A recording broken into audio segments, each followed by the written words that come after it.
Hello बच्चों, बहुत बहुत नमस्कार। स्वागत है आपका थर्मोडायनेमिक्स के लेक्चर नंबर 5 में। आज हम पढ़ेंगे एंट्रोपी के बारे में। ठीक है, तो सबसे पहले स्टार्ट करते हैं, वेलकम से शुरू करेंगे और थैंक यू पे एंड करेंगे। ठीक है, ध्यान से समझना जरा। एंट्रोपी का बेसिक सिग्निफिकेंस आप समझ लो क्या होता है। एंट्रोपी का मतलब होता है डिग्री ऑफ रैंडमनेस या फिर डिसऑर्डरनेस, आप बोल सकते हो आम भाषा में। जैसे अगर मैं एंट्रोपी को बिल्कुल सिंपल शब्दों में समझाऊं तो जब आपकी ऑफलाइन क्लासेस चलती थी तो आप क्लासरूम में बैठे रहते थे। ठीक, तो क्लासरूम में जब आप बैठे रहते थे, टीचर जब पढ़ाता था तो आपकी एंट्रोपी कम रहती थी। लेकिन जैसे ही छुट्टी होती थी आप भागने लगते थे घर की तरफ। ठीक है, घर की तरफ ही भागते थे या कहीं और भी जाते होंगे, तो आपकी एंट्रोपी बढ़ जाती थी। तो यही कहानी है, मतलब रैंडमनेस या डिसऑर्डरनेस को हम एंट्रोपी से डिफाइन कर सकते हैं। तो बेसिक चीजों से स्टार्ट करेंगे। सबसे पहले एंट्रोपी को हम समझा रहे हैं कैसे। Degree of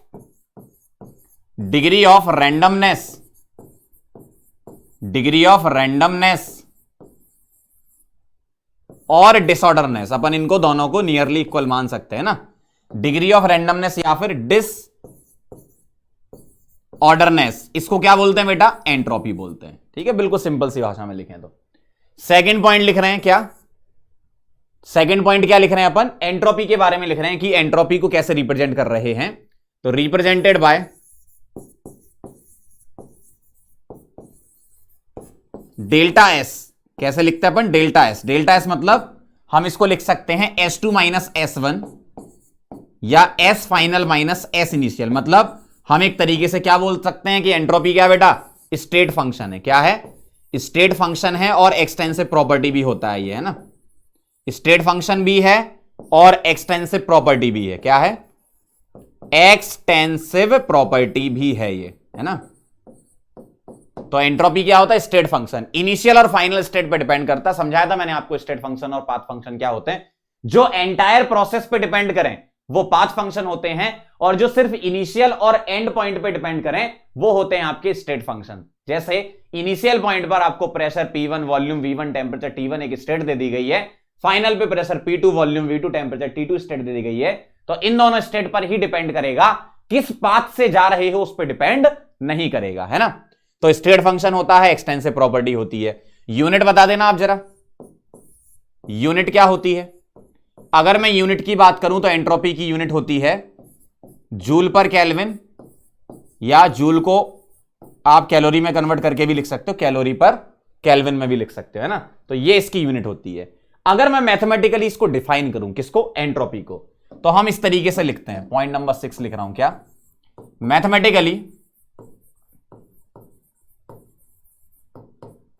mathematically entropy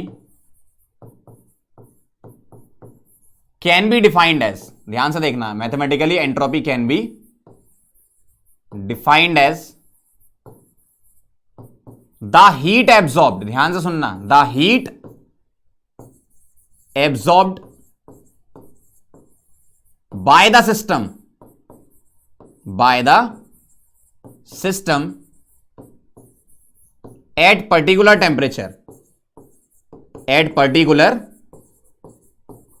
temperature reversibly या इन रिवर्सिबल प्रोसेस। इस तरीके से हम लिख सकते हैं। तो एंट्रोपी को आप कैसे लिखोगे? ध्यान से देखना, एंट्रोपी को आप लिखोगे डेल्टा एस। किसके लिए लिख रहा हूं? आप सिस्टम के लिए लिख रहा हूं, है ना। तो plus Q reversible divided by T. मतलब आप इसको फॉर्मूले के फॉर्म में याद कर लो। ठीक है, ये आपका पहला फॉर्मूला हो गया। क्या? Delta S is equal to क्या होता है? Q reversible by T. किसका है ये? Delta S of the system है। क्यों? हीट किसने एब्जॉर्ब करी? आ जाएगी अभी लाइट, 2 मिनट में, है ना। देख लो आप, हीट किसने एब्जॉर्ब करी? दिख रहा होगा आपको, खैर, है ना। सिस्टम हीट एब्जॉर्ब कर रहा है, मुझे मत देखो, यहां देखो, सिस्टम हीट एब्जॉर्ब कर रहा है ना। तो सिस्टम हीट एब्जॉर्ब कर रहा है, इसका मतलब क्या होगा? प्लस क्यू रिवर्सिबल लिख दूंगा मैं, है ना, और डिवाइडेड बाई टी। अब कई लोग यहां पर पता क्या सोचते हैं कि सर आपने यहां क्यू रिवर्सिबल लिखा, तो क्या इर्रिवर्सिबल के लिए एंट्रोपी डिफाइन नहीं है? बिल्कुल इर्रिवर्सिबल के लिए भी डिफाइन होती है। क्यों भाई? ये जो लिख रहा हो ना delta S system, delta S तुमने बोला ही है क्या है? स्टेट फंक्शन है। डेल्टा एस क्या है? स्टेट फंक्शन है। स्टेट फंक्शन है तो चाहे आप रिवर्सिबल पाथ से जाओ या इर्रिवर्सिबल, पाथ इंडिपेंडेंट है ना। तो यही तो रिवर्सिबल के लिए बोल सकते हो और यही रिवर्सिबल के लिए, दोनों के लिए हो सकता है। ये फॉर्मूला है ना, समझ गए? लाइट आ जाए फिर स्टार्ट करते हैं। तो थर्मोडायनेमिक्स का आपका रिवीजन अच्छा चल रहा है कि नहीं चल रहा है? रिवाइज भी करते जाओ साथ साथ। 4 लेक्चर अपने हो गए थे जिसमें अपन ने फर्स्ट लॉ कवर किया था। यहां से हम एंट्रोपी पढ़ते हुए सेकंड लॉ पे चले जाएंगे। देखो आगे लाइट है ना। चलो ध्यान से देखना जरा क्या कह रहे हैं इसमें मैं क्या बोल रहा था आपसे, सिस्टम ने हीट एब्जॉर्ब करी तो बेटा प्लस आएगा, है ना। तो plus Q reversible upon T किसी पर्टिकुलर टेम्परेचर पर, और क्यू आपका जूलिया कैलोरी में होता है, टेम्परेचर केल्विन में होता है, इसलिए मैंने आपको यहां पर यूनिट लिख दी इसकी। समझ गए बात? तो ये बिल्कुल बेसिक सी डेफिनेशन है। अब हम आगे बढ़ते हैं। अच्छा एक चीज और बता रहा था मैं, रिवर्सिबल के लिए और इरिवर्सिबल दोनों प्रोसेस के लिए एंट्रोपी डिफाइन होती है। जैसे इसमें तुम क्या लिख सकते हो, डेल्टा एस रिवर्सिबल लिख सकते हो इसी को, और इसी को इरिवर्सिबल भी लिख सकते हो। क्यों लिख सकते हो? क्योंकि डेल्टा एस एक स्टेट फंक्शन है ना। तो आप इस तरीके से एंट्रोपी का फॉर्मूला याद रखेंगे। ठीक है, आगे बढ़े, पॉज करके नोट भी करते जाया करो। अब हम देखते हैं फैक्टर्स अफेक्टिंग एंट्रोपी। एंट्रोपी को कौन कौन से फैक्टर अफेक्ट करते हैं, हमें यह देखना है। सबसे पहली बात फिजिकल स्टेट। आप बिल्कुल बेसिक चीजें सोचो। मेरे पास एक सॉलिड है, एक लिक्विड है, एक गैस है। सॉलिड में मॉलिक्यूल पास पास होते हैं, लिक्विड में मॉलिक्यूल थोड़े दूर होते हैं, गैस में मॉलिक्यूल और दूर होते हैं। जितना ज्यादा वॉल्यूम होता जाएगा उतनी ज्यादा एंट्रोपी होती जाएगी। मतलब सॉलिड की कम, फिर लिक्विड और फिर गैस। मतलब दूर दूर रहेंगे पार्टिकल, मतलब बहुत अच्छी चीज है। ठीक है, तो एंट्रोपी बहुत अच्छी किसके लिए? एंट्रोपी बढ़ाने के लिए। तो एंट्रोपी का ऑर्डर क्या हो जाएगा? सॉलिड की कम, फिर लिक्विड और फिर गैस। तो ये मैं क्या लिख रहा हूं? एंट्रोपी। ठीक है, डेल्टा एस लिख रहा हूं, इसका ऑर्डर है ये। ठीक, अगर केमिकल रिएक्शन दे दें तो बहुत अच्छी चीज है। पता है, केमिकल रिएक्शन आपको दे दी जाए तो आप डेल्टा एन जी से चेक किया करो। अगर delta n g greater than 0 है तो एंट्रोपी बढ़ेगी ना। क्यों बढ़ेगी? और ये सब बातें किसके लिए कर रहे हैं? एंट्रोपी ऑफ द सिस्टम की बात चल रही है ना। डेल्टा एन जी अगर बढ़ेगा केमिकल रिएक्शन में तो नंबर ऑफ गैसियस मोल बढ़ेंगे ना। तो आप बोल तो रहे हो कि गैस बढ़ते, मोल्स बढ़ते हैं, मतलब आप गैस की तरफ जा रहे हो, इसका मतलब एंट्रोपी बढ़ रही है। तो अगर गैस के मोल बढ़ रहे हैं तो एंट्रोपी फिर भी बढ़ेगी ना। सीधी सी बात है, बिल्कुल सिंपल सी है। अगर बेटा गैस के मोल बढ़ रहे हैं तो एंट्रोपी बढ़ेगी, मॉलिक्यूल दूर दूर जा रहे हैं। अगर डेल्टा एन जी तुम्हारा लेस देन 0 है तो entropy of the system less than 0 होगी, मतलब कम हो जाएगी। एंट्रोपी डिक्रीज होगी कब? जब गैस के मोल कम हो रहे होंगे। सीधी सी बात है, रिएक्टेंट में ज्यादा मोल हैं गैस के, प्रोडक्ट में कम हो गए तो एंट्रोपी डिक्रीज हो गई ना। गैस के मोल ही आपने कम कर दिए। अब यहां पर लोग सबसे ज्यादा चीज में फंस जाते हैं, वो कौन सी है? लोग कहते हैं सर आपने ये लिखा तो क्या हम ऐसा लिख सकते हैं delta n g is equal to 0 पर delta S of the system 0 हो जाए। ये मत कर देना बेटा, बहुत ध्यान से, ये आपको नहीं करना है। ठीक है, लिख के काट दिया मैंने, ध्यान रखना। डेल्टा एन जी 0 होने का मतलब यह नहीं होता कि एंट्रोपी 0 हो जाएगी। अरे भाई कुछ ना कुछ रिएक्शन हो रही होगी। मान लो तुम्हारा सॉलिड और लिक्विड ही बन रहे हैं। अरे भाई अगर सॉलिड से लिक्विड बन रहा है तब भी तो डेल्टा एन जी तुम्हारा 0 है। तो क्या तुम इसके लिए एंट्रोपी 0 बोल दोगे? क्या नहीं बोलोगे ना। तो यही मैं कह रहा हूं, डेल्टा एन जी 0 पर एंट्रोपी 0 नहीं लिखना आपको। जैसे इसका भी डेल्टा एन जी 0 है तो क्या एंट्रोपी 0 हो गई? नहीं ना। तो ये ध्यान रखना, डेल्टा एन जी इसका 0 है तो एंट्रोपी 0 आपको बोलनी नहीं है ना। तो delta n g greater than 0 और लेस देन 0 में आप बोल सकते हो। डेल्टा एन जी 0 होगा तो ऐसा होगा सॉलिड से लिक्विड बन रहा होगा, तो आप चेक कर लोगे कि हाँ ये वाला फॉर्मूला लग जाएगा, ये वाला पॉइंट लग जाएगा। सॉलिड का कम होता है, लिक्विड का ज्यादा होता है। ठीक है, टेम्परेचर पर कैसे वेरी करती? बहुत आसान शब्दों में समझाऊं। टेम्परेचर बढ़ता है तो एवरेज काइनेटिक एनर्जी बढ़ती है, जिससे रैंडमनेस बढ़ती है, मॉलिक्यूल भागने लगेंगे। मॉलिक्यूल दूर दूर जाना मतलब रैंडमनेस बढ़ना, ये सोचो आप तो, है ना। तो टेम्परेचर बढ़ाने पर एंट्रोपी क्या होती है? बढ़ती है। टेम्परेचर बढ़ाने पर एंट्रोपी बढ़ती है। तो मैं लिख सकता हूं delta S of the system क्या? Directly proportional to temperature. अब कई लोग बहुत सालों से मुझसे एक क्वेश्चन पूछ रहे हैं, देखो मैं बताता हूं आपको। क्या सर आपने यहां टेम्परेचर नीचे लिखा है तो टेम्परेचर सर बढ़ाएंगे तो delta S of the system क्या हो जाएगा? कम हो जाएगा। क्यों? इनवर्सली प्रोपोर्शनल है। लेकिन वो पागल लोग इस चीज पे ध्यान नहीं देते हैं कि बेटा यहां हीट भी तो लिखा है, ये कांस्टेंट थोड़ी रहेगी, टेम्परेचर के साथ ये भी वेरी करेगी। अगर ये कांस्टेंट होता तो तुम बोल सकते हो कि हां टेम्परेचर बढ़ाने पर delta S of the system कम हो जाना चाहिए। जबकि होता क्या है, ये भी वेरी करती है और टेम्परेचर बढ़ाते हो तो ये ओवरऑल रेशियो बढ़ जाता है। क्यों? हीट भी बढ़ेगी ना, तो ओवरऑल रेशियो बढ़ने से एंट्रोपी बढ़ जाएगी। अगर मैथमेटिकली सोचना है तो, थ्योरेटिकली सोचना है तो सिंपल है, टेम्परेचर बढ़ाओगे एवरेज काइनेटिक एनर्जी बढ़ेगी, मॉलिक्यूल दूर दूर भागेंगे, मतलब एंट्रोपी बढ़ेगी। सीधी सी कहानी। तो ये पागलपने मत कर देना आप, है ना। ऐसा नहीं कि सर इसमें तो ऐसा दिख रहा है टेम्परेचर बढ़ाने पर ये कम होता है। भाई क्यू कांस्टेंट थोड़ी है, क्यू भी तो वेरी करेगा ना यार, कैसी बातें कर रहे हो। ठीक है, तो ये ध्यान रखना, टेम्परेचर बढ़ाते हो, थोड़ा और अच्छे से लिख लेते हैं क्या, टेम्परेचर बढ़ाते हो तो एवरेज काइनेटिक एनर्जी बढ़ती है, जिससे एंट्रोपी या रैंडमनेस बढ़ती है। ठीक है, delta S of the system directly proportional to temperature, है ना। आप तो ये सोचो, टेम्परेचर का और प्रेशर का सोचना होगा ना, आप तो ये सोचो एक कंटेनर है, उसमें आइडियल गैस भरी है, बस उसी के बारे में हम बातें कर रहे हैं। टेम्परेचर बढ़ाओगे मॉलिक्यूल दूर दूर जाएंगे, एंट्रोपी बढ़ेगी। ठीक है, प्रेशर की बात भी करनी है तो भी यही सोचो, एक कंटेनर है, पिस्टन लगा है, अंदर आइडियल गैस भरी है, खत्म। अब सोच लो जरा, अगर तुम प्रेशर बढ़ाते हो, अगर तुम प्रेशर बढ़ाते हो तो प्रेशर को बढ़ाने पर एंट्रोपी क्या हो जाएगी, डिक्रीज हो जाएगी ना। मान लो आपने पिस्टन पर प्रेशर अप्लाई कर दिया तो गैस के मॉलिक्यूल पास पास आने लगेंगे, मूवमेंट उसका कम हो जाएगा, मॉलिक्यूल्स का, मतलब एंट्रोपी डिक्रीज हो जाएगी। मतलब delta S is inversely proportional to क्या होता है, प्रेशर। और ये सब बातें किसकी चल रही हैं, delta S of the system की बातें चल रही हैं। ठीक है, ध्यान रखना। तो ये एक पॉइंट ये ध्यान रखना है आपको, मैं इसको बॉक्स में बंद कर देता हूं। कौन कौन से पॉइंट ध्यान रखना है, एक तो ये वाला हो गया। ठीक है, ये डायरेक्ट क्वेश्चन रहेंगे, अभी हम क्वेश्चन भी करेंगे, सीधे एग्जाम में डायरेक्ट थ्योरेटिकल क्वेश्चन आते हैं इस पर बेस्ड। एक ये पॉइंट हो गया आपका, ठीक है, इसको ध्यान रखना है आपको। एक ये पॉइंट हो गया आपका, ठीक है, एक ये पॉइंट हो गया, ये सब ध्यान रखना जो मैं आपको बॉक्स बना के लिखते जा रहा हूं, इन पर डायरेक्ट बेस्ड क्वेश्चन रहते हैं ना। आजा, आ गई लाइट तो जाती आ जाती है। मिक्सिंग की अगर बात करें, ध्यान से देखना आप, अगर मिक्सिंग की बात करें तो मिक्सिंग पर होता क्या है, मिक्सिंग पर जैसे मान लो दो गैस हैं, ठीक है, दो गैस हैं, उनकी मिक्सिंग करा रहे हैं, तो होता क्या है, गैस के मॉलिक्यूल का आपस में कोलिजन स्टार्ट हो जाता है, और गैस के मॉलिक्यूल कोलिजन करते हैं तो एंट्रोपी बढ़ा देते हैं। या कभी अगर आपको सॉलिड सॉलिड की मिक्सिंग भी करानी हो, ध्यान से सुनना, गैस गैस की मिक्सिंग को तो मिक्सिंग बोलते हैं, सॉलिड सॉलिड की मिक्सिंग को डोपिंग बोलते हैं, मतलब आगे सेमीकंडक्टर में आप पढ़ोगे फिजिक्स में। तो अगर आप मिक्सिंग, कोई भी मिक्सिंग करा लो, सॉलिड की सॉलिड में करा लो, लिक्विड की लिक्विड में करा लो, गैस की गैस में करा लो, तो जो भी मिक्सिंग आप करते हो, solid solid mixing, liquid liquid mixing, gas gas mixing, usually आपको गैस गैस की मिक्सिंग के बारे में ही बताया जाएगा, यहां पर मैंने बाकी भी लिख दी। तो मिक्सिंग पर एंट्रोपी बढ़ती है, यह ध्यान रखना, सभी में, इसमें भी और इसमें भी। क्यों, मॉलिक्यूल के बीच में कोलिजन होने लगता है, अपन ऐसे समझा देते हैं, है ना।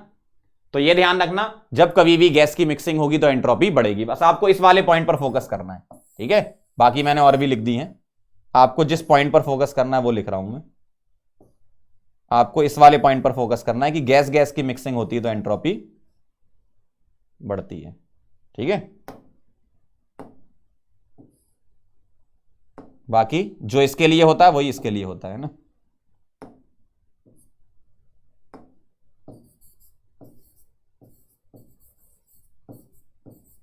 ठीक है, मॉलिक्यूलर कोलिजन की वजह से ऐसा होता है मॉलिक्यूल के बीच में।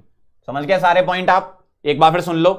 फिजिकल स्टेट में सॉलिड लिक्विड गैस, रैंडमनेस बढ़ेगी, एंट्रोपी बढ़ेगी। केमिकल रिएक्शन में डेल्टा एन जी बढ़ेगा, एंट्रोपी बढ़ेगी, डेल्टा एन जी कम होगा, एंट्रोपी कम होगी। डेल्टा एन जी 0 पे ये नहीं बोलना है, ठीक है। फिर आप देख लोगे कि स्टेट चेंज हो रही है तो आप उस हिसाब से कर लेना, इस पॉइंट के हिसाब से। टेम्परेचर बढ़ाने पर एवरेज काइनेटिक एनर्जी बढ़ेगी, एंट्रोपी बढ़ेगी। प्रेशर बढ़ाने पर मॉलिक्यूल को अवेलेबल स्पेस कम मिलेगा, मॉलिक्यूल पास पास आएंगे, एंट्रोपी कम होगी। मिक्सिंग पर मॉलिक्यूलर कोलिजन होंगे, एंट्रोपी बढ़ेगी। ये ध्यान रखना। आप आगे बढ़े, कैलकुलेशन कर लेते हैं एंट्रोपी की, फिर अपन सवालों पे चलेंगे। कैसे कैलकुलेशन करनी है, एक्सप्रेशन हम बनाते हैं एंट्रोपी का, मैथमेटिकल एक्सप्रेशन कैसे बनाएंगे एक बार डेरिवेशन करके दिखाऊंगा, लेकिन आपको डेरिवेशन से मतलब नहीं रहता है, आप डायरेक्ट फॉर्मूला में लिखूंगा, उसके अकॉर्डिंग अपन आगे बढ़ते जाएंगे। क्या कहानी है यहां पर, अगर मैं आपसे बोलूं सीधा सीधा सिंपल सा, delta U is equal to क्या होता है, फर्स्ट लॉ से चलेंगे, क्यू प्लस डब्ल्यू, यही होता है, delta U is equal to Q plus W. ठीक है, डेल्टा यू को क्या लिखते हो आप, एन सीवी डेल्टा टी, ध्यान से देखना। और हीट को मैं रिवर्सिबल प्रोसेस में निकाल रहा हूं, क्यों, क्योंकि डेल्टा एस जो तुम्हारा होता था वो क्या लिखते थे, क्यू रिवर्सिबल बाई टी, और ये जो डेल्टा एस है वो क्या है, सिस्टम के लिए है, ये लिखते थे। तो मैं क्यू रिवर्सिबल लूंगा तो वर्क डन भी रिवर्सिबल का लेना पड़ेगा, और work done by the system लोगे तो माइनस डब्ल्यू लिखोगे रिवर्सिबल के लिए। तो रिवर्सिबल वर्क यहां पर मैं कैलकुलेट करूंगा, ध्यान से देखना। पहले मैं ऐसा लिख रहा हूं, Q reversible is equal to n CV delta T, और इसको वहां ले आ रहा हूं तो प्लस और W रिवर्सिबल को क्या लिख रहा हूं, P एक्सटर्नल डेल्टा V, ऐसे लिख दूंगा भाई। यहां लिखोगे P एक्सटर्नल डेल्टा V, उसको उधर ले जाओगे तो प्लस हो जाएगा। अब मैं यहां इंटीग्रेशन करूंगा, लेकिन पहले Q रिवर्सिबल लिख लेता हूं यहां से, क्या, T डेल्टा S, क्या लिख रहा हूं, T डेल्टा S, ठीक है, यहां लिख रहा हूं T delta S, NCV delta T plus P external को आप अप्रोक्सीमेटली P इंटरनल ले लेते हो, यही ले लेते हो ना, रिवर्सिबल के लिए P external near about P internal, है ना।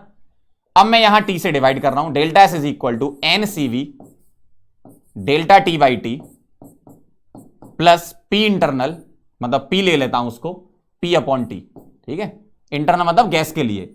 ये सारी कहानी किसमें हो रही है, एक मेरे पास कंटेनर है उसमें गैस भरी हुई है, ठीक है, डेल्टा V। अब मुझे बताओ PV इक्वल टू एनआरटी, आप जानते हो PV इक्वल टू एनआरटी से P internal divided by T is equal to क्या लिख सकता हूं, NR बाई V लिख सकता हूं, ध्यान से देखते जाना। P इंटरनल बाई T क्या लिख सकता हूं, NR बाई V, यहां पुट कर रहा हूं, तो डेल्टा S बेटा क्या आ जाएगा, NCV delta T upon T plus P internal को रख रहा हूं NR delta V upon V, ऐसे लग सकता हूं। अब मैं यहां इंटीग्रेशन लगा रहा हूं, क्या, ध्यान से देखना। अब मैं यहां लिख रहा हूं delta S is equal to NCV integration dt by T T1 से T2 plus NR integration V1 से V2 dV बाई V, क्योंकि रिवर्सिबल का वर्क निकालना पड़ेगा ना, इसलिए इंटीग्रेशन करना पड़ेगा, यहां भी इंटीग्रेशन करना पड़ेगा। तो अब आप इंटीग्रेशन करो तो ये ln T हो जाएगा और ये हो जाएगा ln V, लिमिट पुट कर देंगे, है ना। तो मैं इसी को ही, इसको आप पॉज करके नोट कर लो अच्छे से, ये सारे पॉइंट भी लिख लेना यहां के, ताकि आपको पता रहे कि क्या क्या पुट किया है ना, पॉज करके नोट कर लेना।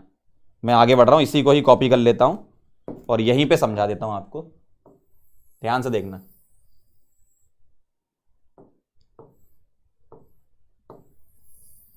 हमारी कहानी कहां तक पहुंच गई थी, देखते जाना, यहां तक पहुंच गए थे, ठीक है, ध्यान से देखना। इसको करेंगे बेटा इंटीग्रेट, आ जाओ जरा इंटीग्रेशन करें। Delta S is equal to, इसको इंटीग्रेट करोगे तो NCV, ध्यान से देखना, NCV ln T, लिमिट लगा दूंगा T1 से T2 प्लस NR, ध्यान से देखना, NR ln V, ठीक है, लिमिट लगा दूंगा V1 से V2, ठीक। Upper limit minus lower limit put कर दो, तो delta S is equal to NCV ln T2 minus ln T1 plus NR ln V2 minus ln V1, यही आएगा upper limit minus lower limit. log A minus log B क्या होता है बेटा, log A minus log B, ये होता है आपका log A अपॉन B, तो NCV ln T2 by T1, ठीक है, ऐसा आएगा, plus NR ln V2 by V1। तो ये फॉर्मूला आपको याद करना है फाइनल, ठीक है, ये फॉर्मूला याद करना है, एंट्रोपी ऑफ द सिस्टम हमने निकाला है, ये फॉर्मूला अप्लाई होता है। अब इस फॉर्मूले में आप एडिटिंग कर लो, कैसे, वॉल्यूम कांस्टेंट होगा तो V1 V2 बराबर हो जाएगा, तो आइसोकोरिक की एंट्रोपी आ जाएगी। टेम्परेचर कांस्टेंट होगा, तो T1 T2 बराबर होगा, तो आइसोथर्मल की एंट्रोपी आ जाएगी। आइसोबैरिक की एंट्रोपी निकालने के लिए इसी फॉर्मूले को एडिट कर लो, क्यों, क्योंकि यहां पर जो आपका ये फॉर्मूला चलता है ना, यहां एक्चुअल में ये CVM होता है ना, ये सभी जगह CVM होगा, है ना, ये ध्यान रखना। पिछले भी पीछे भी मैं कर देता हूं, यहां क्या आता है, सभी जगह CVM आता है, ये ध्यान रखना, CVM। और आपको मेयर्स रिलेशन याद है क्या, याद तो हो गया होगा अब तक, डेली पढ़ रहे हो, ठीक है। मेयर्स रिलेशन में लगाऊंगा, ठीक है। मेयर्स रिलेशन क्या होता है, मेयर्स रिलेशन बेटा होता है आपका CPM minus CVM is equal to R, ये होता है Mayer's relation, CPM minus CVM is equal to R। तो बेटा यहां से CVM जब निकालोगे तो CPM और माइनस R वहां जाएगा, तो इधर CV की जगह CPM माइनस R पुट कर दो, सॉरी, सॉरी की पावर 3। चलो देखो ध्यान से देखते जाना। सीवीएम जो है यहां से हटा के इसको यहां लाओ, आर को उधर ले जाओ, तो सीपीएम माइनस आर यहां पुट कर दो, सीपीएम माइनस आर, ठीक है।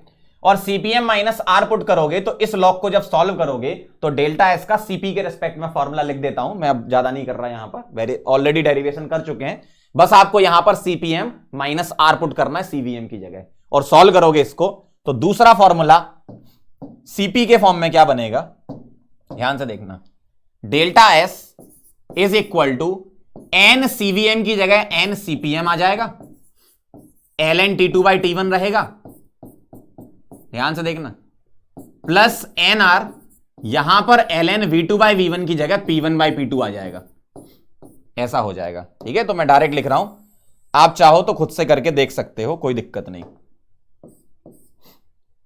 ठीक है। और ये डेल्टा एस ऑफ दी क्या चल रहा है, सिस्टम चल रहा है पूरा, है ना, आइडियल गैस के लिए हमने पूरा डेरिवेशन किया है, ये समझ गए। एक बार फिर सुन लो क्या करना है, यहां से सीवीएम को निकालो, सीपीएम माइनस आर यहां पुट कर दो, तो आपको यहां ऐसा दिखेगा सीपीएम माइनस आर, ऐसा, ठीक है। अब लॉग वाला टर्म इसके साथ मल्टीप्लाई करो, minus R L N T two by T one, तो ये वाला इसके साथ आ जाएगा, तो यहां आप लॉग लगा लेना, लॉग ए इंटू बी का फॉर्मूला, लॉग ए अपॉन बी का फॉर्मूला, ऐसा लग जाएगा, है ना, कर लोगे इतना तो आप। तो मैं आगे का डेरिवेशन नहीं कर रहा हूं, मैं डायरेक्ट लिख रहा हूं, ठीक है। तो एक इक्वेशन आपको ये ध्यान रखनी है, एक इक्वेशन ये ध्यान रखनी है, इससे ये कैसे आया, यहां से हमने मेयर रिलेशन लगाया, सीवीएम निकाला, सीपीएम माइनस आर यहां पुट किया और इसको सॉल्व किया, तो ये आ जाएगा आपका, ठीक है। अब देखना जरा, ये मेरा हर एक प्रोसेस के लिए है, आपको बस यही याद करना है, आपको इंडिविजुअल प्रोसेसेस का याद नहीं करना, मैं आपको बताता हूं क्यों, इसी से ही आपका आंसर आ जाएगा। कैसे, अगर कोई तुमसे पूछे बताओ आइसोकोरिक के लिए एंट्रोपी क्या होगी, आइसोकोरिक के लिए एंट्रोपी ऑफ द सिस्टम बता दो, तो आप बोलोगे आइसोकोरिक, अच्छा V1 V2 बराबर, तो ln V1 V2 बराबर है तो ln 1 आ जाएगा ना, अगर V1 V2 बराबर है तो ln 1 आ जाएगा, ln 1 की वैल्यू या log 1 की वैल्यू 0 होती है, चाहे ln 1 की ले लो या log 1 0 होती है, तो ये टर्म हट जाएगा, ध्यान से सुनना, ये टर्म हट जाएगा, इसका मतलब ये आ जाएगी आइसोकोरिक की एंट्रोपी, ठीक है। अगर तुमसे पूछे आइसोबैरिक की बताओ, तो ये छुपा लो, क्यों, P1 P2 बराबर हो जाएंगे तो ln 1 0, ये छुपा लो, तो आइसोबैरिक की ये हो जाएगी। अगर कोई बोले आइसोथर्मल की बताओ, तो चाहे ये ले लो या ये ले लो, सेम ही रहेगा, क्यों, T1 T2 बराबर, तो ये छुपा लोगे, ध्यान से देखना, अगर तुम ये छुपा लोगे तो यहां क्या दिखेगा, nr ln v2 by v1, ठीक है। अगर ये छुपा लोगे तो nr ln p1 by p2, तो v2 बाई v1 और p1 बाई p2 बात तो बराबर है आइसोथर्मल के लिए, p1 v1 equal to p2 v2 से, है ना। तो ये जनरल फॉर्मूला है जो हमने डेराइव किया है, आपको डेरिवेशन से मतलब नहीं है, आप ये दो फॉर्मूले याद कर लो। अब हम अलग अलग प्रोसेसेस के लिए इसको लिख लेंगे, ठीक है। अब ध्यान से देखना आप, तो ये अपना डेरिवेशन हो गया। अब आप ध्यान से देखना, मैं यहां पर अलग अलग प्रोसेसेस के लिए लिख रहा हूं। पहले मैं आपके सामने जनरल फॉर्मूला लिख रहा हूं जो पीछे लिखा हुआ है। General formula delta S of the system का क्या आया, N CVM ln T2 by T1 plus nr ln V2 by V1 या n CPM ln T2 by T1 plus nr ln P1 by P2, सही है। अब इन्हीं का use करके, इन्हीं फॉर्मूलों का यूज करके हम क्या करने वाले हैं, अलग अलग प्रोसेसेस के लिए लिखने वाले हैं, ठीक है। ध्यान से देखना जरा, अलग अलग प्रोसेसेस के लिए हम लिखने वाले हैं, कैसे, अब आप ध्यान से थोड़ी देर बस देख लो मेरी तरफ, आ जाएगा आपका आंसर।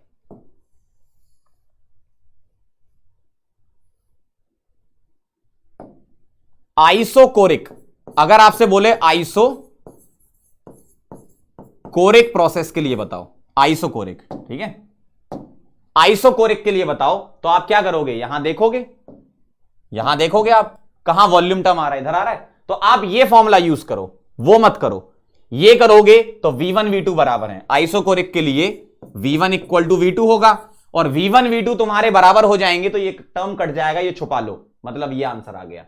तो डेल्टा एस आइसोकोरिक के लिए आ जाएगा NCVM ln T2/T1। ऐसे चलना है आपको, कितना आसान है। अगला देखना जरा, अगर तुमसे बोले आइसोबैरिक के लिए बताओ, आइसोबैरिक प्रोसेस के लिए बताओ, तो क्या करोगे, ये अप्लाई करोगे, P1 P2 बराबर कर दोगे, तो P1 इक्वल टू P2 होता है आइसोबैरिक में, तो इसको छुपा लोगे NCPM ln T2/T1, तो delta S of the system आ जाएगा NCPM ln T2/T1। ऐसे करोगे आप, सिंपल है बिल्कुल, ठीक है, देखते जाओ बस। अगर तुमसे बोले बेटा आइसोथर्मल का बता देना, किसका, आइसोथर्मल, अगर मैं आइसोथर्मल बोलूं तो T1 इक्वल टू T2, तो इन दोनों फॉर्मूलों में से कोई भी यूज कर लो, बात तो बराबर है। मान लो यहां T1 T2 बराबर रखते हो तो क्या आएगा, delta S is equal to delta S of the system NR ln V2/V1। अगर कोई बोले नहीं सर हम इसमें से करेंगे, कर लो, वही आएगा। देखो अगर तुम ये यूज करते हो तो यहां T1 T2 बराबर रखोगे, ये कट जाएगा, जीरो हो जाएगा ना, ये NR ln P1/P2, और आना भी ये चाहिए, क्यों, for isothermal process P1 V1 क्या होता है, P2 V2 के बराबर होता है एट कांस्टेंट टेम्परेचर। आप जानते हो ये बात, मतलब V2/V1 यहां से क्या आ जाएगा, P1/P2, तो वही पुट किया है अपन ने, देखो सिंपल सा है, ठीक है। तो इस तरीके से delta S of the system अलग अलग प्रोसेस के लिए निकालना है। ये हमने किसके लिए निकाला, आइसोकोरिक, आइसोबैरिक और आइसोथर्मल के लिए। अब चलते हैं अपन एडियाबैटिक में, ध्यान से देखना जरा, बहुत आराम से समझना, ये फॉर्मूले अच्छे से नोट कर लो, ठीक है। इधर भी वो कर दूं मैं आपको, बॉक्स बना दूं, तो आप जनरल फॉर्मूला याद करोगे तो इसको अलग से रटने की जरूरत नहीं पड़ेगी। जनरल फॉर्मूला याद कर लोगे तो ये ऑटोमेटिकली मैंने बता दिया कैसे आप निकालोगे इससे, है ना। तो जनरल फॉर्मूले से ही निकले हैं ये।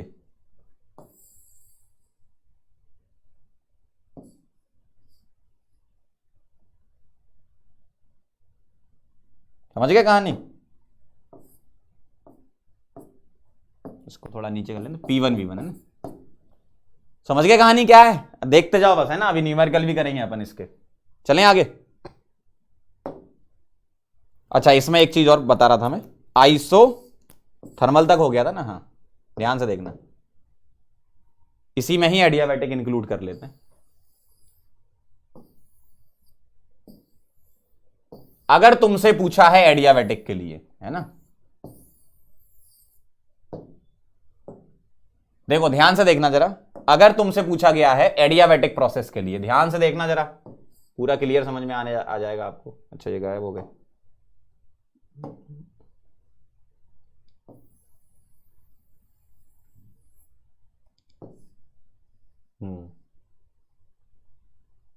अगर तुमसे एडियाबैटिक के लिए पूछा है तो for irreversible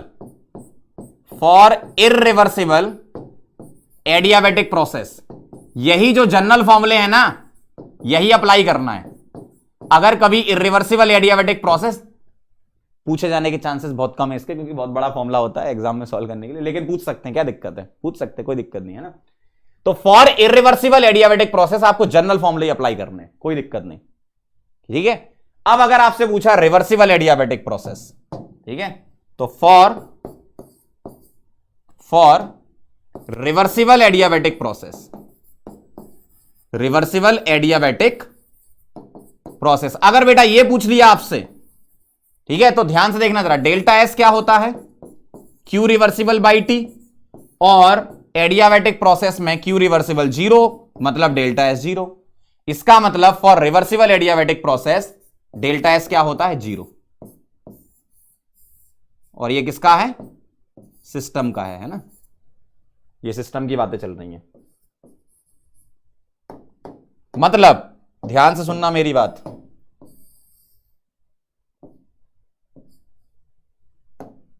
reversible adiabatic processes, MI star लगा लो यहां पे, रिवर्सिबल एडियाबैटिक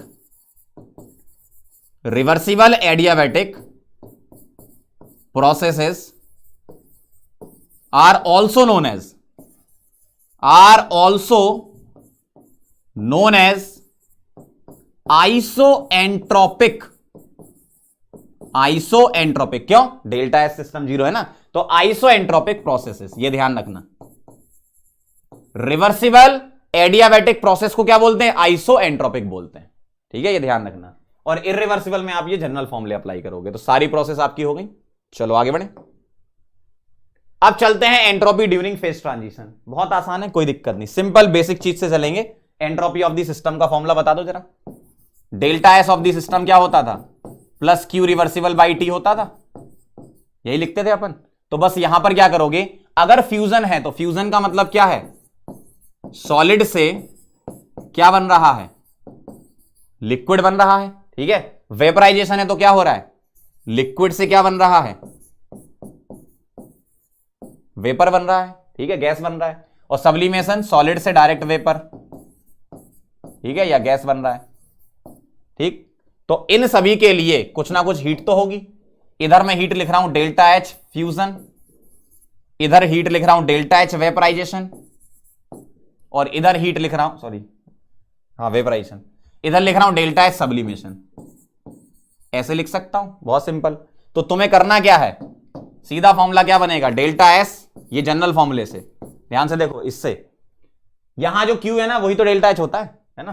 तो delta S fusion is equal to delta H fusion divided by T, ऐसा।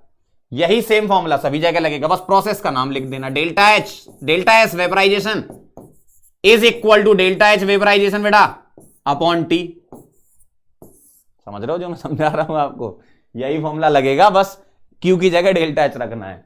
यहां देखो, delta S sublimation is equal to delta H sublimation divided by T, खत्म हो गया। तो कभी अगर आपसे क्वेश्चन पूछे तो सीधा ये फॉर्मूला अप्लाई करना है आपको, बस प्रोसेस इसका नाम लिख दिया मैंने, बाकी फॉर्मूला सेम ही है, ठीक है। आगे बढ़े। चलो भाई, कुछ फेमस पॉइंट हैं एंट्रोपी से रिलेटेड, जैसे ये डायरेक्ट ध्यान रखना इन पॉइंट को, सीधे एग्जाम में क्वेश्चन इन्हीं से आ सकता है, बहुत ध्यान से देखना, जेईई मेन और नीट में डायरेक्ट क्वेश्चन आ सकता है। एंट्रोपी की अगर बात करें ग्रेफाइट और डायमंड में, डायमंड का होता है 3D जायंट स्ट्रक्चर, ग्रेफाइट का लेयर्ड स्ट्रक्चर होता है, इलेक्ट्रॉन का उसमें मूवमेंट होता है ना। तो ग्रेफाइट के जो स्ट्रक्चर है उसमें इलेक्ट्रॉन का मूवमेंट होता है, तो रैंडमनेस क्या होगी? ज्यादा होगी। मतलब ग्रेफाइट क्योंकि एरोमेटिक होता है ना, आप जानते हो एक इलेक्ट्रॉन घूमता रहता है, तो ग्रेफाइट जो है वो आपका क्या हो गया? ज्यादा रैंडम, मतलब एंट्रोपी ज्यादा हो गई, सीधा सीधा। रस्टिंग ऑफ आयरन की अगर बात करें तो रस्टिंग ऑफ आयरन में क्या होता है आप जानते हो, जो लोहा होता है ना उसमें जब रस्ट लगती है तो उसमें इलेक्ट्रोकेमिकल रिएक्शन होती है, तो उस इलेक्ट्रोकेमिकल रिएक्शन की वजह से क्या होता है? एंट्रोपी बढ़ जाती है। तो ये मैं लिख देता हूं यहां पर, एंट्रोपी यहां क्या होगी? इंक्रीजेस। ध्यान से देखते जाना, यहां क्या होगी? बढ़ेगी, ठीक है, दिख रहा आपको? बढ़ेगी। ऑन डिजोल्यूशन, डिजोल्यूशन का मतलब क्या है? आपने सॉल्ट को पानी में डाला, बेटा जब सॉल्ट को पानी में डालोगे, एक्वस में डाल दिया, तो ये आयन बना लेगा, NH4 plus aqueous plus Cl minus aqueous. तो यहां बेटा ये था सॉलिड, सॉलिड से क्या बन गया? एक्वस, मतलब लिक्विड के फॉर्म में चला गया, एक तरीके से ऐसा बोल सकते हैं। एक्वस मतलब क्या होता है? आयन है और उसमें पानी है, ठीक है, पानी ने आयन को सॉल्वेट कर रखा, सॉल्वेशन प्रोसेस बोलते हैं, है ना। तो डिजोल्यूशन में क्या हुआ? सॉलिड से आपके आयन बन गए, सिंपली समझ लो, सॉलिड से आयन बन गए मतलब मूवमेंट हो गया, आयन का फ्लो हो जाता है, जिसकी वजह से एंट्रोपी क्या होगी? बढ़ेगी, ठीक है। तो यहां भी एंट्रोपी क्या होती है? बढ़ती है। तो ग्रेफाइट की ज्यादा डायमंड से, रस्टिंग में एंट्रोपी बढ़ती है, इलेक्ट्रोकेमिकल रिएक्शन होती है इसमें, है ना। डिजोल्यूशन पर एंट्रोपी बढ़ती है क्योंकि सॉलिड से आपके आयन बनते हैं। Ag प्लस की रिएक्शन अगर HCl से करा दो, ठीक है, तो ध्यान से देखना, Ag प्लस HCl से बेटा रिएक्शन करेगा तो ये बना लेगा AgCl और क्या दे देगा? H plus. और बेटा AgCl जो होता है ना, ध्यान से देखना जरा, AgCl और H प्लस देगा, और ये जो AgCl है ना ये होता है बेटा PPT। AgCl क्या होता है तुम्हारा? PPT, प्रेसिपिटेट, ठीक है। एक तरीके से आप ये मान लो कि आपका सॉलिड फॉर्म में जा रहा है मामला। तो यहां पर आयंस थे, यहां AgCl प्रेसिपिटेट आ गया, Ag प्लस Cl माइनस में क्या है? प्रेसिपिटेशन हो रहा है, Ag प्लस और Cl माइनस क्या कर रहे हैं? रिएक्ट कर रहे हैं, AgCl बना रहे हैं। तो जब कभी भी पीपीटी फॉर्मेशन होता है तो एंट्रोपी क्या होती? डिक्रीज, ये ध्यान रखना। प्रेसिपिटेट फॉर्मेशन जब होगा एंट्रोपी कम हो जाएगी। अगला देखो, on boiling of egg entropy, लोगों को लगता है डिक्रीज, लेकिन इंक्रीज होती है। क्यों? बॉइलिंग, जब अंडा तो देखा ही है ना, जिसने नहीं देखा वो भी देख लेना। एग को जब बॉईल करते हैं तो जो अंदर का पीला वाला पार्ट होता है वो सॉलिडिफाई होता है ना, ऐसा ही सोचते हैं लोग कि लिक्विड से सॉलिड बन जाता है जब बॉईल होता है। तो इसका मतलब लिक्विड की एंट्रोपी ज्यादा होती, सॉलिड की कम हो जाएगी, ऐसा नहीं होता। वहां पर एक प्रोसेस होती है जिसको बोलते हैं बॉन्ड ब्रेकिंग या डीनेचुरेशन ऑफ प्रोटीन। एग जो होता है उसके अंदर की जो बातें होती है ना, उसमें प्रोटीन होता है, ठीक है। तो प्रोटीन में डीनेचुरेशन होता है। डीनेचुरेशन का होता है ब्रेकिंग ऑफ बॉन्ड। तो ब्रेकिंग ऑफ बॉन्ड की वजह से एंट्रोपी यहां क्या हो जाती है? बढ़ जाती है, ठीक है। ये ध्यान रखना, बहुत इंपॉर्टेंट है, लोग इसमें गलती करते हैं। ध्यान से लिखो इसको। क्या मैं क्या लिख रहा हूं? On boiling of egg entropy increases due to denaturation of protein. मतलब बॉन्ड ब्रेकिंग है, आप तो ये समझ लो बॉन्ड ब्रेकिंग होती है अंदर, है ना। डीनेचुरेशन ऑफ प्रोटीन मतलब बॉन्ड ब्रेकिंग की वजह से एंट्रोपी क्या होती है? बढ़ जाती है। अगला देखो, on stretching of rubber band entropy क्या होगी? बताओ। आपके पास एक रबर बैंड है, ठीक है। आप तो ये सोचो आपके पास एक रबर बैंड है, ठीक है, उसको तुमने खींचा। रबर बॉन्ड को जब खींचते हैं ना तो ओवरऑल एरिया क्या होता है? एक तरीके से मान लो मॉलिक्यूल अलाइन हो जाते हैं। जब तुम रबर बैंड को जब तुम खींचोगे तो आप क्या करोगे? एक तरीके से मॉलिक्यूल को अलाइन कर रहे हो। तो due to alignment of the molecule entropy क्या हो जाएगी? डिक्रीज हो जाएगी। रेंडमनेस नहीं आएगी उसमें, है ना। तो अलाइनमेंट ऑफ द मॉलिक्यूल की वजह से क्या होगी? एंट्रोपी डिक्रीज होगी जब आप रबर बैंड को खींचोगे, ठीक है। मैं यहां लिख देता हूं ड्यू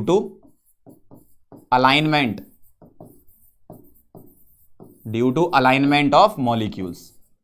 तो ये कुछ फेमस एग्जांपल थे जो आपको ध्यान रखने हैं, ठीक है। एक बार फिर बता देता हूं, ग्रेफाइट और डायमंड में ग्रेफाइट की ज्यादा, क्योंकि इसमें पाई इलेक्ट्रॉन्स होते हैं, मूवमेंट हो जाता है इलेक्ट्रॉन का। रस्टिंग में केमिकल रिएक्शन होती है जिस वजह से एंट्रोपी बढ़ जाती है, इलेक्ट्रोकेमिकल रिएक्शन बोलते हैं, ये आप 12th क्लास में पढ़ते हो। ऑन डिसोल्यूशन एंट्रोपी बढ़ती है क्योंकि सॉलिड से आपके आयंस बनते हैं। Ag प्लस HCl के साथ एंट्रोपी डिक्रीज करता है। जब कभी भी पीपीटी फॉर्मेशन होगा एंट्रोपी डिक्रीज होगी, ध्यान रखना। बॉइलिंग ऑफ एग को बॉइल करो, मतलब लिक्विड से सॉलिड बन रहा है, ऐसा मत करना। एग को जब बॉइल करते हैं तो बॉन्ड ब्रेकिंग होती है, डीनेचुरेशन ऑफ प्रोटीन प्रोसेस बोलते हैं उसको, उसमें बॉन्ड ब्रेकिंग होती है, बॉन्ड ब्रेकिंग से एंट्रोपी बढ़ती है। स्ट्रेचिंग ऑफ रबर बैंड खींचते हो तो मॉलिक्यूल्स अलाइन हो जाते हैं जिसकी वजह से एंट्रोपी कम हो जाती है। बहुत सिंपल चीजें है ना। चलें आगे। चलो भाई, अब हम कर लेते हैं प्रैक्टिस, ठीक है। अब हम कर लेते हैं प्रैक्टिस। चलो शुरू करो। एक एक क्वेश्चन ध्यान से देखना, एंट्रोपी से रिलेटेड सारी चीजें आपकी क्लियर हो जाएंगी। ध्यान से देखो, क्या क्वेश्चन ध्यान से पढ़ते हैं। सबसे पहले द एंथैल्पी चेंज मतलब delta H for transition of liquid to steam. कहां से? लिक्विड से स्टीम जा रहे हो, ठीक है भाई, फेज ट्रांजिशन हो रहा है। 50 kilo joule per mole at 400 kelvin. Find delta S for the process. बताना जरा, लिक्विड से आप स्टीम पे जा रहे हो तो डेल्टा एस का फॉर्मूला क्या लगेगा? Delta H divided by T लगेगा ना। और एंथैल्पी चेंज आपको दे रखी है 40। कितना दे रखी है? 40 किलो जूल में है, 10 की पावर 3 कर दूं, जूल में कन्वर्ट हो गया। टेम्परेचर केल्विन में कितना है? 400 है, तो बेटा ये हो गया, खत्म हो गई कहानी। देखो यही तो पूछा था। तो कितना आ गया ये? यहां से एक जीरो लेके 400 उड़ा दो तो 100 आ जाएगा। ये यूनिट बता दो, जूल पर केल्विन। सिंपल फॉर्मूला ध्यान रखो, देखो कैसे लगा रहा हूं। अगला सवाल ध्यान से देखना, पॉज करके पहले आप ट्राई करो, फिर आओ वापस, जल्दी से करते जाओ साथ साथ, है ना। चलो ध्यान से देखना, डेल्टा एस लेस देन 0, इसका मतलब क्या है बेटा? एंट्रोपी कहां डिक्रीज होती है ये चेक करना है, ठीक है। ध्यान से देखो, लिक्विड से गैस, बेटा गैस की एंट्रोपी ज्यादा होती है किससे? लिक्विड से। तो ये वाला आंसर गलत है, मुझे लेस देन 0 चेक करना है ना। N2 10 atm, ये 1 atm, तो प्रेशर क्या बोलूंगा? बढ़ रहा है कम हो रहा है? इस प्रोसेस में प्रेशर कम हो रहा है, क्यों? 10 से 1 पे जा रहे हो ना, प्रेशर कम कर रहे हो, इसका मतलब एंट्रोपी क्या होगी? बढ़ेगी। तो हमें कम चाहिए था, ये भी आंसर नहीं है। ऐसे क्वेश्चन आते हैं आपके एग्जाम में, तो दिमाग में रखो ये सब चीजें। यहां देखना जरा, केमिकल रिएक्शन है, ये सॉलिड, ये गैस, ये गैस, ये गैस। यहां पर गैस के टोटल मोल 2 हैं, यहां 1 है, तो डेल्टा Ng बता देना जरा क्या है? ग्रेटर देन 0 है ना, क्यों? 2 - 1 करोगे, और डेल्टा Ng ग्रेटर देन 0 मतलब डेल्टा S भी क्या होगा? ग्रेटर देन 0, ठीक है। यहां भी और यहां भी, इन तीनों में डेल्टा S बढ़ रहा है, तो ये आंसर नहीं है, तो ऑब्वियसली डी आंसर होगा आपका। चेक कर लो, ये 400 केल्विन, ये 300 केल्विन, टेम्परेचर कम हो रहा है, तो डेल्टा S भी क्या होगा बेटा? कम होगा। तो यही पूछा है आपसे, तो आपका आंसर ढोलकपुर आएगा। समझ रहे हो आप? इस तरीके से क्वेश्चन को आपको अटेम्प्ट करना है एग्जाम में। ठीक है, चलो आगे बढ़ते हैं। देख लो जरा दोनों क्वेश्चन कैसे किए। अगला देखो जरा क्वेश्चन नंबर 3, ध्यान से देखना, बहुत ध्यान समझना क्या कह रहे हैं। पढ़ लेते हैं पहले, अंडरलाइन करके पढ़ने मजा आता है। 3 mole of an ideal gas expand reversibly from a volume of 8 dm cube to 80 dm cube at 300 kelvin. अब देखना जरा, एट 300 केल्विन मतलब पर्टिकुलर टेम्परेचर दे दिया और रिवर्सिबल दे दिया, मतलब ये रिवर्सिबल आइसोथर्मल बोल दिया आपसे। क्या बोल दिया? Reversible isothermal. तो आइसोथर्मल में आपको टेंशन नहीं लेनी, रिवर्सिबल रिवर्सिबल बस आपको एडियाबैटिक में लेनी है। मतलब आइसोथर्मल के लिए एंट्रोपी का फॉर्मूला होता है delta S is equal to NR ln V2 by V1। Isothermal है ना, V2 बाई V1 या P1 बाई P2 भी लिख सकते थे, लेकिन आपको वॉल्यूम दिया तो V2 बाई V1 वाला लो, बस हो गया काम खत्म। आपको मेरा काम पता है क्या? आपको यहां तक पहुंचाना, क्वेश्चन पढ़ के आपको पता होना चाहिए कौन सा फॉर्मूला लगाना है, बस। ठीक है, तो आपने क्या करा, ये फॉर्मूला लगाना सीख गए, क्यों? आइसोथर्मल था, बस आप वैल्यू पुट कर लो। N क्या है? 3।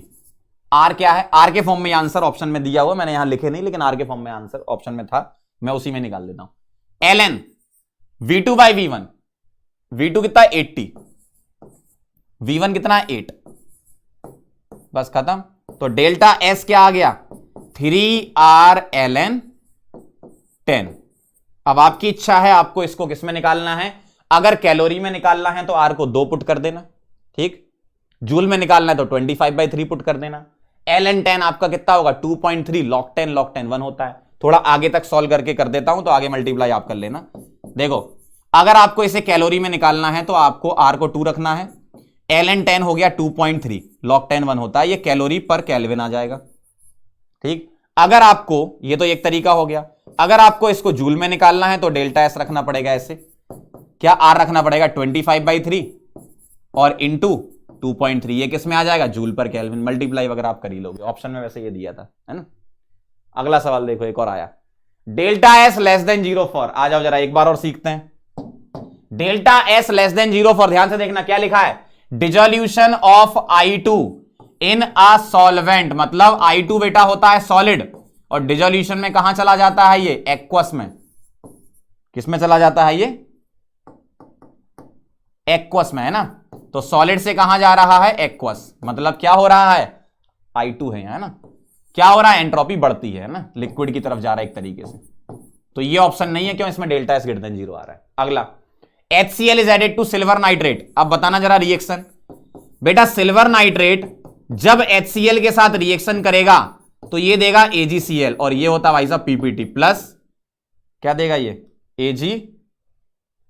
HNO3 है ना, AgCl और HNO3 है ना। तो ये होता PPT, और PPT बनना एंट्रोपी को डिक्रीज करना होता है, मतलब बी आंसर है। और चेक कर लेते हैं। अब partition is remove to allow gas mix, अरे वाह, जब गैस की मिक्सिंग होती है तो कोलिजन की वजह से एंट्रोपी बढ़ती है, तो ये आंसर नहीं है। On boiling of egg, on boiling of egg क्या होता है? एंट्रोपी डिक्रीज होती है कि इंक्रीज होती है? Denaturation of protein, bond breaking, तो एंट्रोपी बढ़ती है, ठीक है। तो ये भी गलत है आपका, डिक्रीज चाहिए था, बी आंसर है बदलापुर, ठीक है। समझ गए कैसे अटेम्प्ट करना है क्वेश्चन, ठीक है। आगे बढ़ते हैं, अब चलते हैं बेटा सेकंड लॉ ऑफ थर्मोडायनेमिक्स पर, ध्यान से समझना इस टॉपिक को। सेकंड लॉ ऑफ थर्मोडायनेमिक्स की अगर मैं बात करूं तो क्या है, पहले अपन स्टेटमेंट पढ़ेंगे, क्या बोल रहे हैं? द एंट्रोपी ऑफ यूनिवर्स, ध्यान समझना, the entropy of universe always increasing. क्यों? क्योंकि हर इंसान एनर्जी डिस्ट्रीब्यूट करना चाहता है, हर सिस्टम एनर्जी को डिस्ट्रीब्यूट करना चाहता है, और जब एनर्जी डिस्ट्रीब्यूट करना चाहेगा तो रेंडमनेस बढ़ जाएगी, अवेलेबिलिटी बढ़ जाएगी, है ना, स्टेबिलिटी आ रही है उसमें। तो रेंडमनेस क्या हो रही है? बढ़ रही है, ठीक है। रेंडमनेस क्या हो रही है? मतलब स्टेबिलिटी नहीं आ रही है, अनस्टेबिलिटी आ रही है, ऐसा बोलो। रेंडमनेस बढ़ रही है, यूनिवर्स एक्सपांड हो रहा है, ऐसी बातें करते हैं। वैसे सेकंड लॉ ऑफ थर्मोडायनेमिक्स अपने आप में बहुत, मतलब ये मान लो डिस्कशन का विषय है, इस पर जितना डिस्कस किया जाए उतना कम है। मतलब बहुत सारी चीजें इसमें कि ऐसा क्यों नहीं होता, ऐसा क्यों नहीं होता, तो बहुत सारी चीजें डिस्कस नहीं कर रहे, क्योंकि अपने सिलेबस में जितना उतना पढ़ रहे हैं, क्योंकि अपने और भी चैप्टर पढ़ने हैं। तो मैं आपको एक ओवरव्यू दे रहा हूं कि क्या चीज होती है ना। बाकी आपको इसके बारे में ज्ञान ढूंढना है तो यूट्यूब, गूगल पे बहुत ज्ञान पड़ा हुआ है, आपको मिल जाएगा। आपको बहुत सारी बुक्स भी मिल जाएंगी जो सेकंड लॉ पर ही बेस्ड है, कि भाई 500 पेज की बुक ही एक साइकिल लॉ पे लिखी हुई है लोगों ने, ऐसा ऐसा भी है। तो मैं आपको बिल्कुल बेसिक चीज समझा रहा हूं। क्या? यूनिवर्स की एंट्रोपी बढ़ रही है। यूनिवर्स की एंट्रोपी से मतलब क्या है आपका? यूनिवर्स की एंट्रोपी से मतलब है सिस्टम और सराउंडिंग दोनों की मिला के, वही यूनिवर्स होता है ना। तो यूनिवर्स की एंट्रोपी बढ़ती जा रही है क्योंकि हर इंसान या हर सिस्टम एनर्जी लूज करना चाहता है। ठीक है, मतलब एनर्जी डिस्ट्रीब्यूशन होता है एक तरीके से, ऐसा बोलो। अब देखो जरा सेकंड पॉइंट क्या लिखा है, सभी नेचुरल प्रोसेस क्या होती हैं? All natural processes are irreversible and spontaneous processes. आप जानते हो कुछ नेचुरल प्रोसेस बताओ आप, इर्रिवर्सिबल होती हैं और स्पॉन्टेनियस होती हैं। बहुत मतलब नेचुरल प्रोसेस कोई भी सोच लो। चलो मैं आपको कुछ गिनवाता हूं। वाटरफॉल जाते हो आप? वाटरफॉल तो देखा ही होगा सबने, नहीं देखा तो देख लेना, मूवी वूवी में तो देखा ही होगा। तो उसमें क्या होता है, पानी कहां से कहां गिरता है? ऊपर से नीचे गिरता है। नेचुरल प्रोसेस है, इर्रिवर्सिबल है, नीचे से ऊपर तो नहीं जा रहा ना, ऊपर से नीचे गिर रहा है। करंट का फ्लो कहां से कहां होता है? हायर पोटेंशियल से लोअर पोटेंशियल। हीट का फ्लो कहां से कहां होता है? हॉट बॉडी से कोल्ड बॉडी। अगर आपको कोल्ड से हॉट पे ले जाना है तो अपनी तरफ से एक्सटर्नल वर्क करना पड़ेगा। अगर आप घर का ही एग्जांपल ले लो, जब आप पानी की टंकी में पानी चढ़ाते हो, ठीक है, तो आप मोटर चालू करते हो, और जब आप निकालते हो तो मोटर थोड़ी चालू करते हो, पानी तो आ जाता है ना ऊपर से नीचे। मतलब यही है कि जो भी नेचुरल प्रोसेस है वो आप एक्सटर्नल वर्क करे बिना हो जाती है। नेचुरल, इर्रिवर्सिबल, स्पॉन्टेनियस अपने आप हो जाती है, एक्सटर्नल वर्क करे बिना। ठीक है, ऐसा बोला जाता है केमिस्ट्री की भाषा में कि जितनी भी एक्सोथर्मिक प्रोसेस होती हैं जिनमें एनर्जी निकलती है वो स्पॉन्टेनियस होती हैं, और जितनी एंडोथर्मिक प्रोसेस होती हैं वो नॉन स्पॉन्टेनियस होती। लेकिन हर एंडोथर्मिक प्रोसेस नॉन स्पॉन्टेनियस नहीं होती। क्या बात बोली मैंने? ध्यान से सुनना, यहां लिख रहा हूं मैं, बहुत ध्यान सुनना। केमिस्ट्री की भाषा में चलते हैं अपन। क्या? एक्सोथर्मिक प्रोसेस, एक्सोथर्मिक प्रोसेस की अगर मैं बात करूं तो हम बोलते हैं स्पॉन्टेनियस। क्यों? एनर्जी रिलीज होती है। अगर एंडोथर्मिक की बात करूं, एंडोथर्मिक की बात करूं तो एंडोथर्मिक अपन क्या बोलते हैं? Non spontaneous. लेकिन नॉन स्पॉन्टेनियस, बट कुछ एग्जांपल ऐसे हैं जैसे melting of ice. Melting of ice spontaneous होता है, जानते हैं हम, एनर्जी एब्जॉर्ब होती है। ठीक है, तो ऐसे और भी एग्जांपल हैं, मैंने एक एग्जांपल बस आपको समझाया है कि केमिस्ट्री की जुबान में ऐसा बोला जाता है कि सारी एक्सोथर्मिक प्रोसेस स्पॉन्टेनियस होती हैं और सारी एंडोथर्मिक नॉन स्पॉन्टेनियस होती हैं, लेकिन कुछ एंडोथर्मिक को छोड़ दो तो, है ना। मतलब ऑल एक्सोथर्मिक स्पॉन्टेनियस, सही बात है। Most of the endothermic spontaneous, ये भी सही बात है। बट मेल्टिंग ऑफ आइस हो गई, इस टाइप की प्रोसेसेस क्या होती हैं आपकी? क्या एंडोथर्मिक होते हुए भी स्पॉन्टेनियस होती हैं, है ना। तो बहुत बेसिक सी चीज है कि नेचुरल प्रोसेस या इर्रिवर्सिबल प्रोसेस में एंट्रोपी बढ़ती जा रही है, ऐसा बोलो आप, है ना। मतलब यूनिवर्स एक्सपांड हो रहा है, अपन ऐसा बोलते हैं। चलो अब आगे बढ़ते हैं। इसका मतलब मैंने क्या बोला? Delta S of the universe क्या होता है? Greater than 0। लेकिन ये किसकी बात कर रहे हैं हम? नेचुरल या इर्रिवर्सिबल प्रोसेस की। ये किसकी बात कर रहे हैं? नेचुरल प्रोसेस या क्या बोलो? इर्रिवर्सिबल बोलो आप केमिस्ट्री की भाषा में, इर्रिवर्सिबल प्रोसेस। लेकिन अगर कहीं आपसे यह बोला जाए कि प्रोसेस रिवर्सिबल है, मतलब जितना सिस्टम हीट एब्जॉर्ब कर रहा है उतना सराउंडिंग रिलीज कर रहा है, और रिवर्सिबली काम चल रहा है, तो बराबर टेम्परेचर पे काम चल रहा होगा। मतलब हम ये बोलेंगे कि रिवर्सिबल प्रोसेस में जितनी एंट्रोपी सिस्टम बढ़ाएगा उतनी एंट्रोपी सराउंडिंग कम कर देगा, तो delta S of the universe क्या हो जाएगा? 0 हो जाएगा। समझना बात को। इसका मतलब ये दो स्टेटमेंट को अगर मैं कंबाइन करके लिख दूं तो मैं ऐसा लिख सकता हूं, फाइनल स्टेटमेंट क्या? Delta S of the universe क्या लिख दूं? ग्रेटर देन इक्वल टू 0 लिख दूं। यह स्टेटमेंट ज्यादा बेटर है मेरे हिसाब से। क्या लगता है आपको? सही है ना। और अब आप डिसाइड कर लो कि कौन सी प्रोसेस है, रिवर्सिबल है कि इर्रिवर्सिबल है। रिवर्सिबल, अगर इर्रिवर्सिबल है तो delta S universe greater than 0 होता है, रिवर्सिबल है तो delta S universe equal to 0 होता है। देखो यह है इर्रिवर्सिबल, ये क्या है? Irreversible. Delta S universe greater than 0, ये क्या है? Reversible. Delta S universe equal to 0। मैं इसको प्रूव भी कर सकता हूं कि ऐसा क्यों होता है कि इर्रिवर्सिबल में एंट्रोपी बढ़ती है और रिवर्सिबल में 0 होती है। देखोगे प्रूफ? चलो एक बार देख लो, वैसे जरूरत तो नहीं लेकिन फिर भी देख लो, थोड़ा सा और अच्छा लगेगा आपको, है ना। क्योंकि ये टॉपिक ऐसा है ना, पढ़ाने में बहुत मजा आता है। मतलब बहुत सारी चीजें हैं बताने के लिए, लेकिन अपने सिलेबस में जितना है बस उतना ही पढ़ना है हमें, है ना।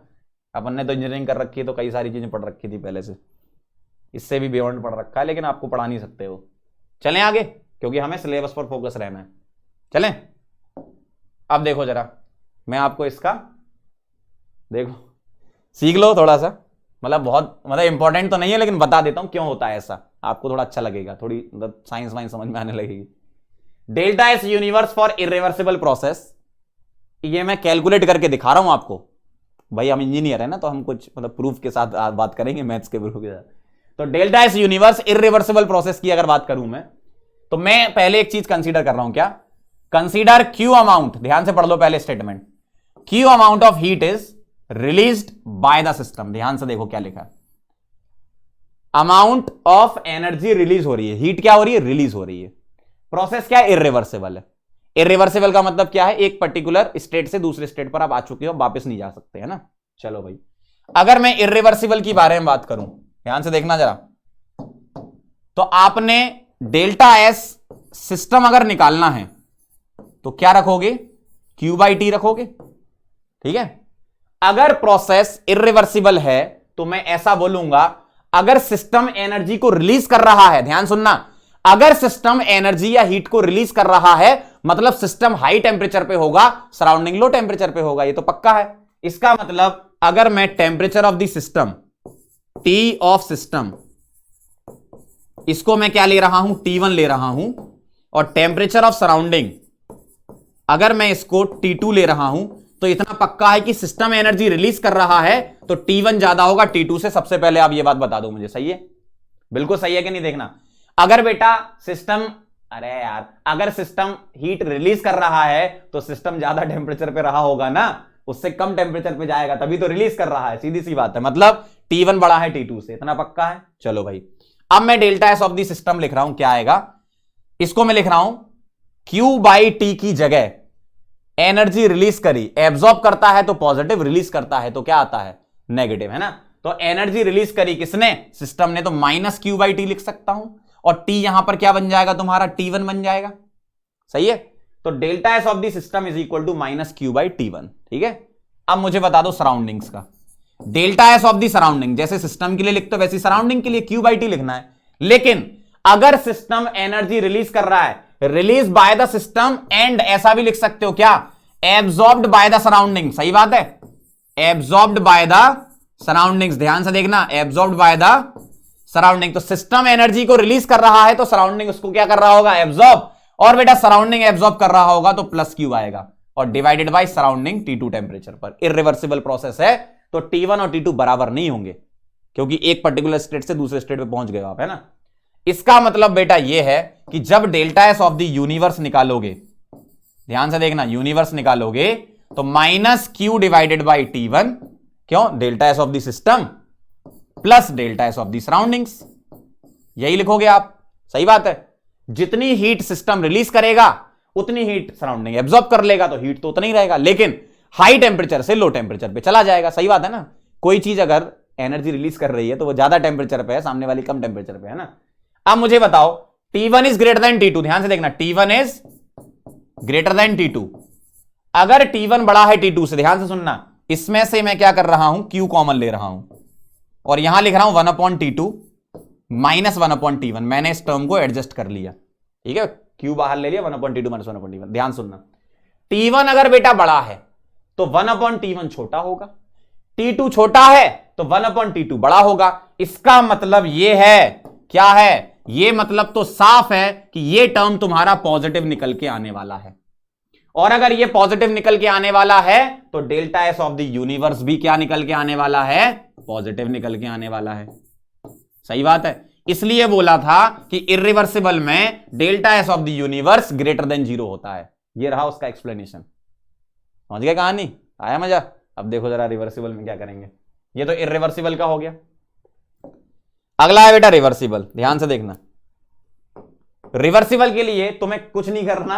अगर रिवर्सिबल है तो हर एक स्टेट पर, हर एक पॉइंट पर, क्यों? रिवर्सिबल क्या होता है?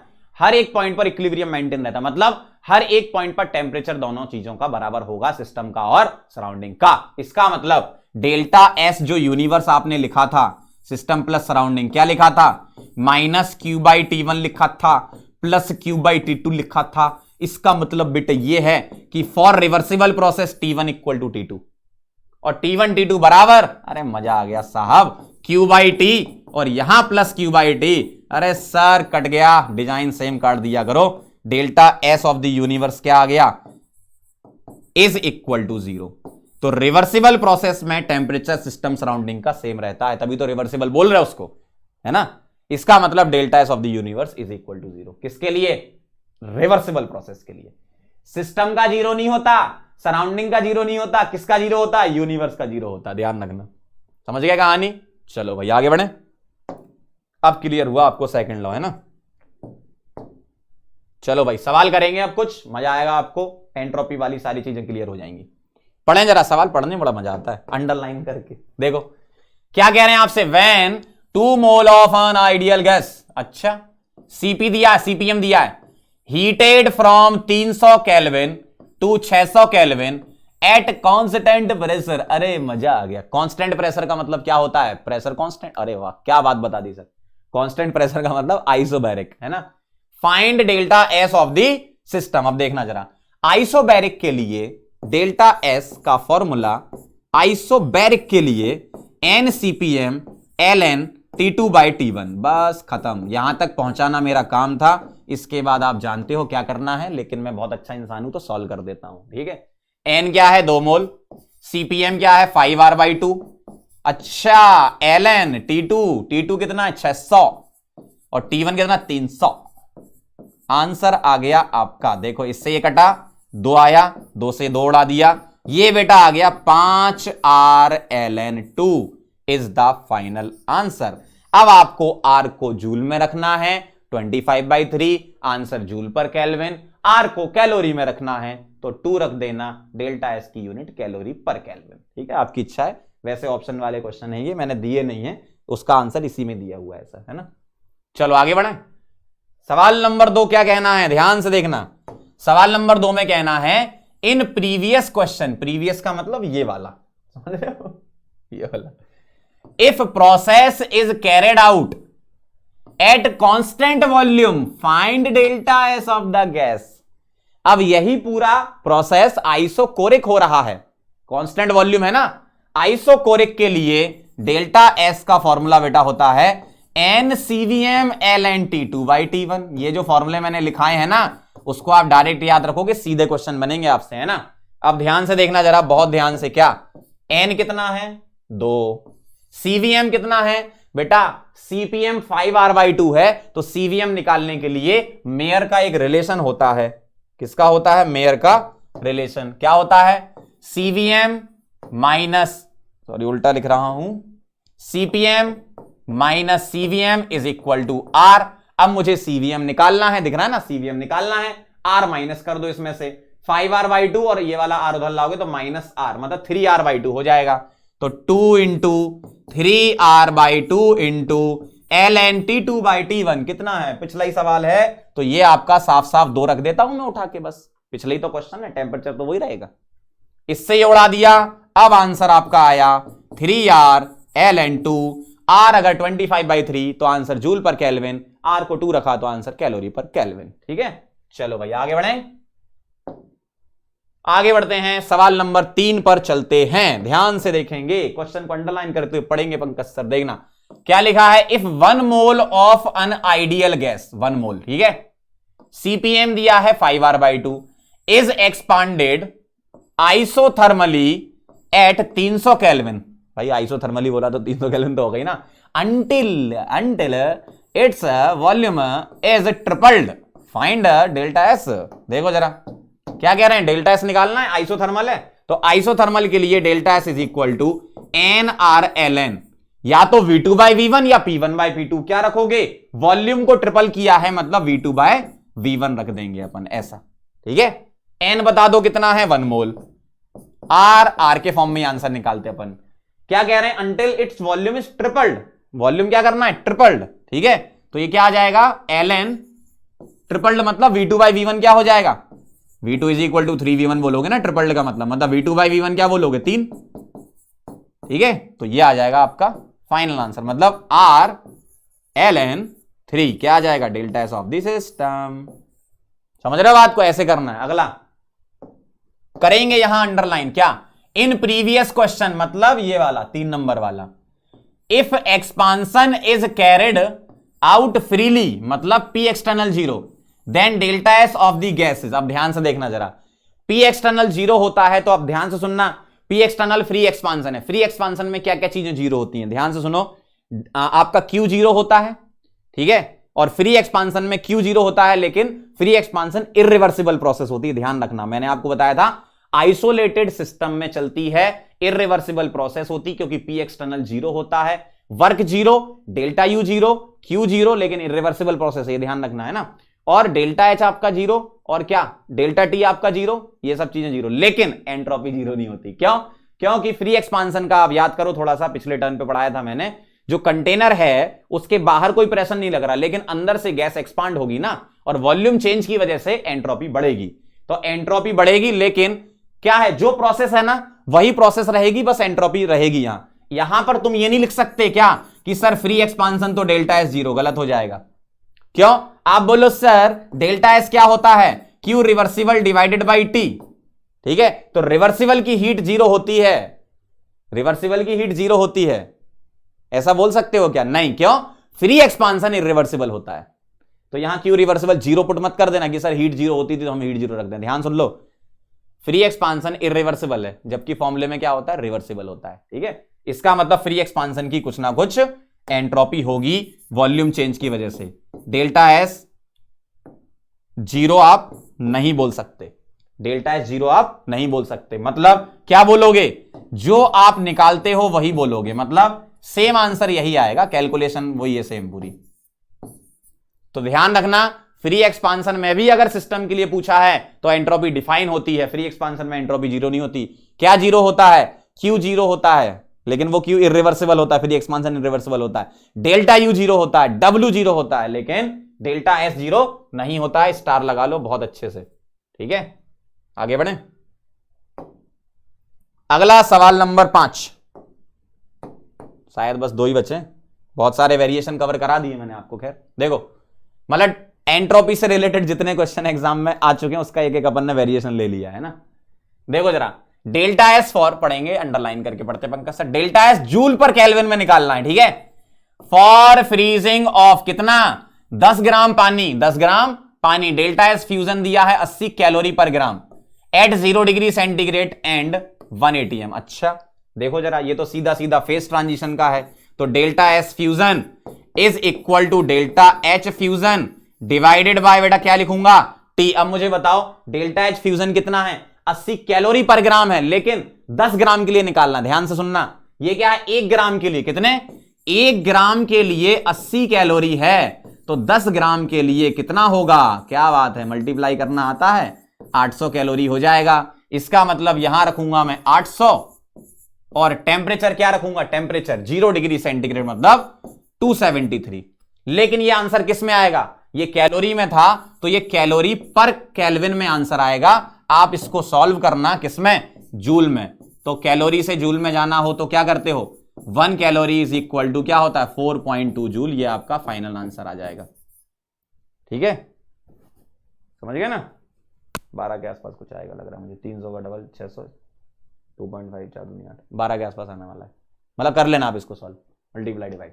अगला सवाल देखना जरा क्या कह रहे हैं, When 1 mole of an ideal gas is compressed, ध्यान से देखना, is compressed to half of its initial volume and simultaneously heated to twice its initial temperature, find delta S। मतलब देखो जरा क्या कह रहे हैं, वॉल्यूम भी चेंज कर रहे हैं, टेम्परेचर भी चेंज कर रहे हैं।